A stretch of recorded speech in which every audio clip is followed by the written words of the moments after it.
Hi, I'm Mrs. Linz and I teach kindergarten at Cold Spring Elementary. Today I'm going to read to you chapters 13 and 14 from A Fish in a Tree. I'll begin on page 70 and end on page 81. Chapter 13, Trouble with Flowers. It's the night of the holiday concert, when we sing about Santa and dreidels and Kwanzaa. The best part is getting a new dress. I stand in front of a mirror looking at my dress and my first shoes with a heel on them, thinking about the shopping day I had with my mom. We even went to A.C. Peterson's for lunch. I liked how she stayed with me in a booth instead of having to go wait on other people. I love to sing, but I don't like our music teacher, Mrs. Muldoon. Max calls her Minefield Muldoon because you can never tell when she'll blow up over something. Oliver calls her that too, but he acts it out by leaping into the air and yelling, "Muldoon!" as he lands on the floor and rolls. He doesn't stop, though. He goes from a roll right to his feet again, like a cat in a cartoon. Shay is making fun of Albert because his clothes don't fit.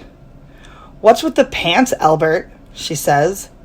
"Did you get that outfit in the 3rd grade?" Keisha whips around fast. "Why do you always try to pull people down?" she asks. "Because some people deserve it, that's why," Shay answers. "Deserve to be pulled down? Really?" Keisha asks. Albert straightens his tie, which is the only part of his outfit that fits. He's even wearing his sneakers with the backs cut out. "You know," he says, "logically, if a person was to pull another down, it would mean that he or she is already below that person." Keisha lets out a laugh so loud that Mrs. Muldoon shoots her a look. Keisha covers her mouth and tries to squelch the sound. "That is perfect, Albert. Man, you really are a smart dude." She turns to Shay. "You, on the other hand, are so low you could play tennis against a curb." Shay's eyes narrow, but before she can say anything, Mrs. Muldoon appears and tells us to line up. For the spring concert last year, before I had a growth spurt, I had to stand in the front row. I liked when Travis called me a dime among pennies, but this year, I get to stand toward the back of the line with the taller kids, right next to Keisha. I look over at her. I love how she stuck up for Albert. She had the guts that I didn't in the cafeteria. I wish I could be braver. We all stand waiting to file into the auditorium. "Oh, Mrs. Muldoon, I love your dress," Shay says. Mrs. Muldoon lights up like a bulb. "Why, thank you, Shay. Your parents have raised such a nice young lady."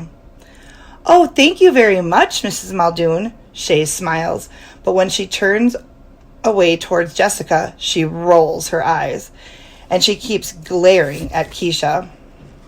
I decide I won't think about how mad she makes me, and I'll think instead about how all the girls get to carry a bouquet of flowers. That's the good news.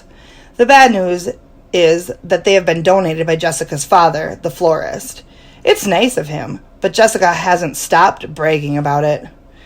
Mrs. Muldoon walks down the line handing out the most beautiful bouquets I've ever seen, like the ones that brides carry. Dark red ribbons that wind around the stems like a barbershop light pole. Ribbons dangle from the bottom too. She hands my bunch to me, and I smile thinking of how much my mom would love to see me with them. Keisha leans in to smell them and runs her fingers over the tops of the flowers. Then one of the white buds falls off and bounces off the top of her shiny black shoe. Mrs. Muldoon is there in a second. "What do you think you're doing?" Mrs. Muldoon grabs the flowers from Keisha's hands. Keisha looks up. "No, please don't. I didn't mean..." "These flowers are a gift. And if that's how you're going to treat a gift, with a complete lack of respect and gratitude, then you, Keisha Almond, will be the only girl without flowers." "But Mrs. Muldoon," Keisha says, "I really didn't..." Mrs. Muldoon holds up her hand like she's stopping traffic. "I don't want to hear it. You will have no flowers, and perhaps you will remember in the future how a lady behaves. See, Shay says to Jessica, people do get what they deserve. I stand behind Keisha, but I wish I could see her face. I wait for her to say something back, but Keisha doesn't say anything. Although I can't see her cry, I hear her sniff and see her brush her cheek with her fingertips. And I watch a mind movie of me being the only girl without flowers marching in to see all the parents. And the look on my mom's face, how she'd be the only sad parent in a sea of smiling ones, and how I'd feel like I was less than everyone else. No one should ever feel like that. I feel my fingertips dig into the center of my bouquet to separate the thick stems. It takes some twisting to work half the flowers out of the fancy ribbon, but I put some muscle into it. Stems crack and leaves and petals fall, spinning in the air, landing all around my shiny new shoes. Mrs. Muldoon has turned around to stare. Her mouth is open wide enough for a bird to build a nest in it. I hold her gaze as I hand half the flowers to Keisha. Well, she can have half of mine then.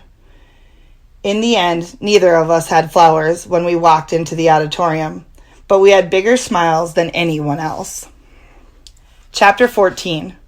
Boxed in and boxed out. Okay, my Fantasticos.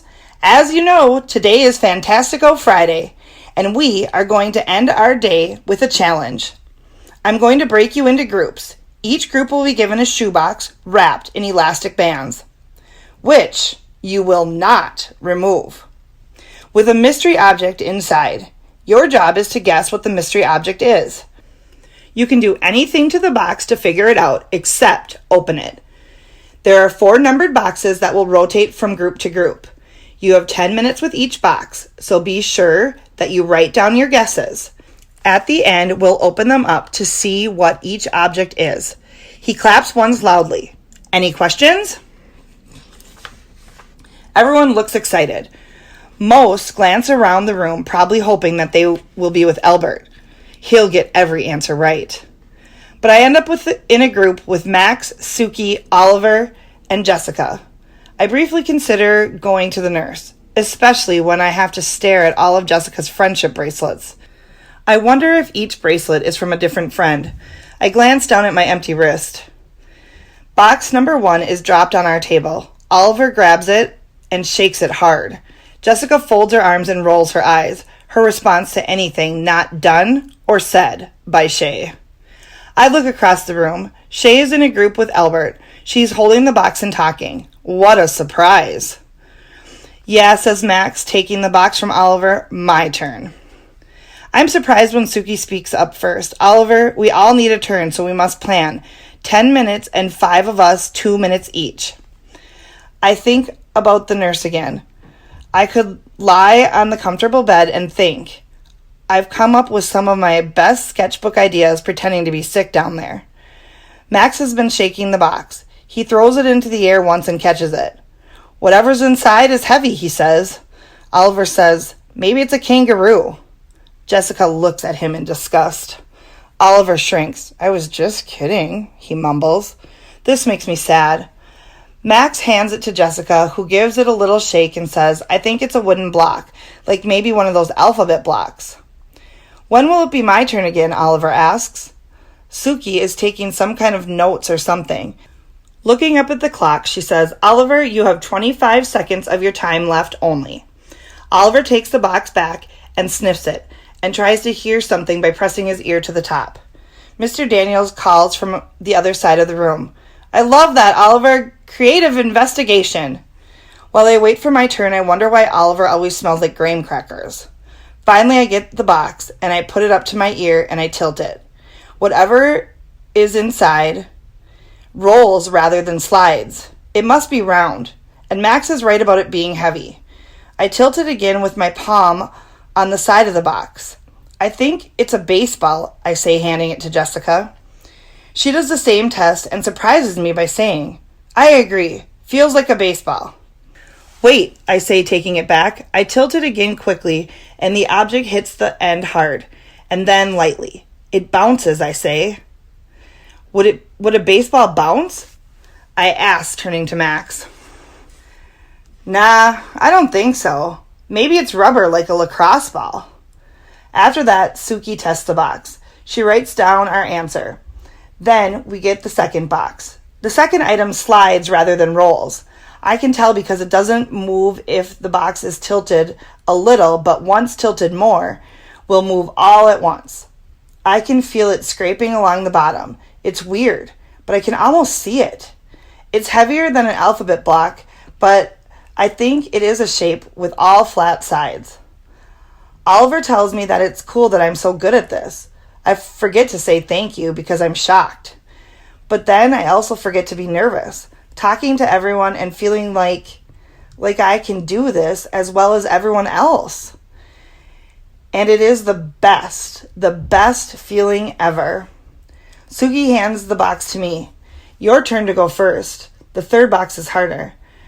But I guess it's in the shape of a magic marker, but much bigger and heavier as it slides one way and rolls the other. I glance at Albert, who's listening to Shay talk again. Keisha is doing the talking in her group, but she is making everyone laugh. I wish I knew what they were saying. When Mr. Daniels delivers the fourth box, he stays. While Max tries to figure out what's inside, Jessica constantly compliments him on everything short of his breathing. Max tells us that he thinks it's something light because it doesn't hit the sides hard. When it is his turn, Oliver looks up at Mr. Daniels. So what do you think there, Oliver? I can see Oliver wants to be right. He tilts and shakes and decides it's a quarter. Mr. Daniels nods and pats him on the back. An excellent guess, Oliver. Well done. Am I right? Oliver asks. You'll have to wait and see, Mr. Daniels shrugs. Can you just tell me now? Sorry, bud. Oliver seems disappointed. Then he looks up at me. Holding out the box, he says, Here, Allie, you're the best at this. Jessica's face looks like if she let out all that pressure, she'd fly into the air like a rocket to the moon. Allie? Mr. Daniels asks. Huh? Sorry. Sometimes when I think, I forget to talk. He laughs a little. I hold the box in front of me with the long side almost touching my stomach. I tilt the box front to back and then side to side. This doesn't make sense. What are you thinking, Allie? He asks. Well, I begin. If I tilt it back, front to back, the object hits the long sides of the shoebox. If I tilt it side to side, the object doesn't hit the short sides. In my mind, I see the object must be the size and shape of a magic wand because it moves a lot when it's tilted one direction, but not when it's tilted in the other. What? Oliver asks. It doesn't make sense, I say. I look down at the box and shake it side to side hard. I can't get the object to hit the sides of the box. The more I shake it side to side, the more it hits the top and bottom of the box. Confusing. I look up at Mr. Daniels and his half smile and his scrunched eyebrows. Wait a second, I smile. Would you trick us? What do you mean, trick you? I shake it again, tilt it some more. The object hits some sides, but not all sides. Did you tape it or tie it to something? His eyes widen quick and he smiles. And then he laughs. He laughs loud, bending over and resting his hands on his knees. And then he swings his head to the side to look over at me. By this time, the whole class is watching him. Wow, Allie Nickerson, that's amazing. I have done this with over 100 kids, and no one, in all of those times, has ever been able to figure that out. He reaches over and takes the box. Taking the elastic bands off, he opens the box to show us all what's inside. It's 2 glue sticks tied together with string, and then the ends of the string are taped to the sides of the box, leaving the glue sticks hanging in the middle. He comes over and does something a teacher has never done even once in my whole life. He high-fives me.